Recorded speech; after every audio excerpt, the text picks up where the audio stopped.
Good morning students. Welcome to my channel SPC centre of knowledge. और आज हम लोग बोर्ड 2024 जो आप लोगों का फरवरी में 2 तारीख से होने वाला है, उसको देखते हुए पॉलिटिकल साइंस के कुछ बेहतरीन ऑब्जेक्टिव प्रश्नों को लेकर के उपस्थित हैं। तो अगर आप हमारे चैनल पर पहली बार हैं तो चैनल को सब्सक्राइब करके बेल आइकन को प्रेस कर लें ताकि नोटिफिकेशन आप तक पहुंचता रहे और वीडियो में अंत तक बने रहें ताकि आपके जो बोर्ड एग्जाम में ऑब्जेक्टिव प्रश्न आए उन सभी ऑब्जेक्टिव प्रश्नों को आप आसानी से हल कर सकें। तो चलिए वीडियो में बने रहिए। वीडियो को शुरू किया जाता है। पहला प्रश्न आपका है कि सामाजिक न्याय के साथ क्या पूछा गया है? सामाजिक न्याय के साथ विकास का सूत्र किस पंचवर्षीय योजना में अपनाया गया? क्या पूछा गया है? सामाजिक न्याय के साथ विकास का सूत्र किस पंचवर्षीय योजना में अपनाया गया है? तो कौन सा पंचवर्षीय योजना है दोस्तों? तो वह है चौथी पंचवर्षीय योजना। क्या है? चौथी पंचवर्षीय योजना में सामाजिक न्याय के साथ विकास का सूत्र जो है उसको अपनाया गया है। दूसरा प्रश्न है कि राष्ट्रीय विकास परिषद की स्थापना कब हुई? क्या पूछा गया प्रश्न है? राष्ट्रीय विकास परिषद की स्थापना कब हुई? तो राष्ट्रीय विकास परिषद की स्थापना 1952 ईस्वी में हुआ था। कब हुआ था? 1952 ईस्वी में राष्ट्रीय विकास परिषद की स्थापना हुई थी।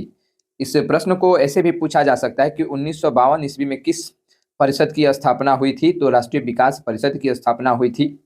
3 नंबर प्रश्न जो है उसको देखते हैं। 3 नंबर प्रश्न क्या है कि भारत में हरित क्रांति के जनक कौन है? क्या पूछा गया है? भारत में हरित क्रांति के जनक कौन है?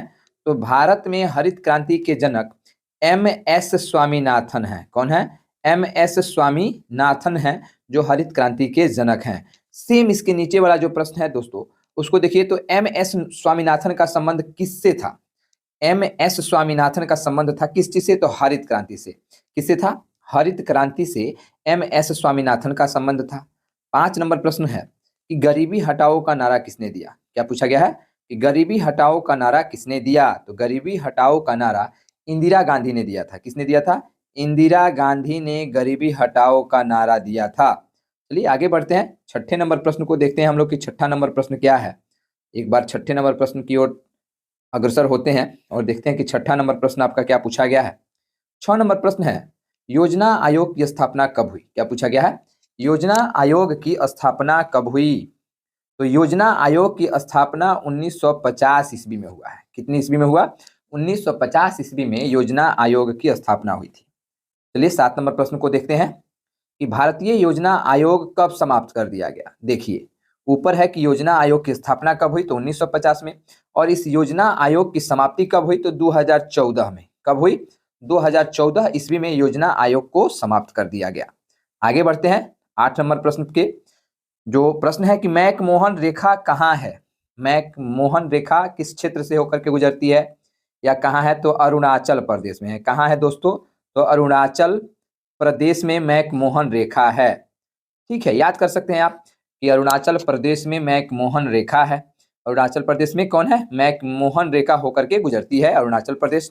अगला प्रश्न है कि ताशकंद समझौता कब हुआ? क्या पूछा गया कि ताशकंद समझौता कब हुआ? तो 1966 ईस्वी में ताशकंद समझौता हुआ था और इसी समझौते के समय में भारत के एक बेहतरीन प्रधानमंत्री लाल बहादुर शास्त्री का निधन हो गया रात्रि के समय में।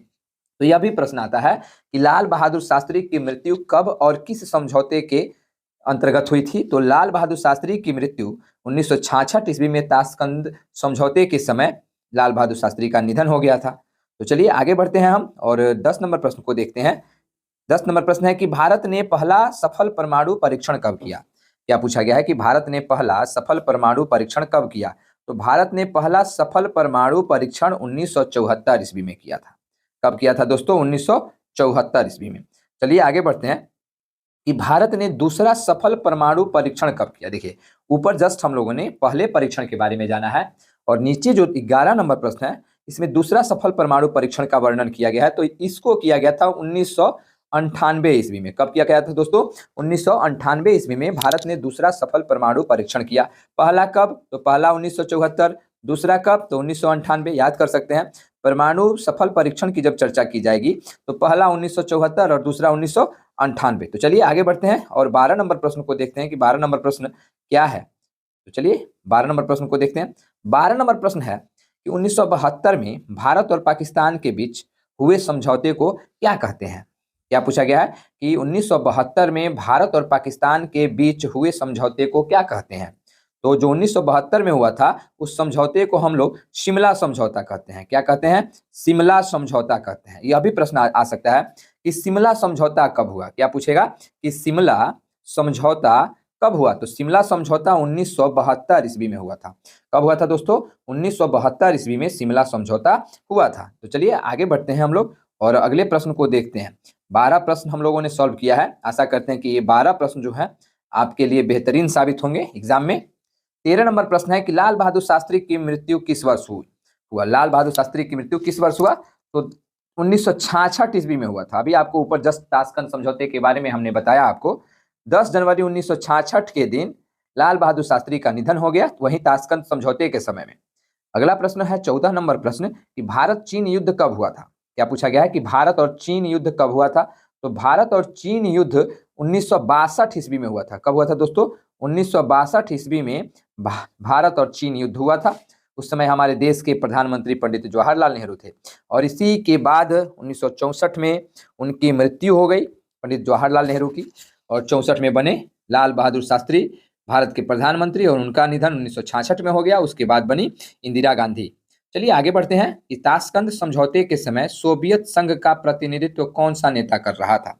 देखिए ताशकंद समझौते के समय सोवियत संघ का प्रतिनिधित्व कौन नेता कर रहा था। तो कोशिजिन कर रहे थे। कौन कर रहे थे?